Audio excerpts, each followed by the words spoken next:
5 నామాలు ఎక్కడ చెప్తున్నాడో అక్కడ సహస్రం చెప్పినంత శక్తి మీకు కలుగుతుంది. అంత గొప్ప నామాలు నేను చెప్తాను, మీరు కూడా చెప్పండి.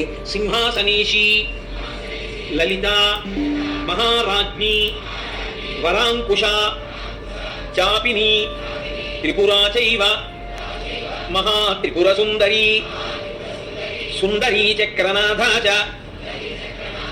సామ్రాజ్ఞి, చక్రిణీ తథా చక్రేశ్వరి, మహాదేవి, కామేశి, పరమేశ్వరి, కామరాజప్రియ, కామకోటిక, చక్రవర్తిని, మహావిద్య, శివానంగవల్లభ, సర్వపాటల, కులనాథ, ఆమ్నాయనాథ, సర్వాంనాయ నివాసిని, శృంగారనాయికా చేతి,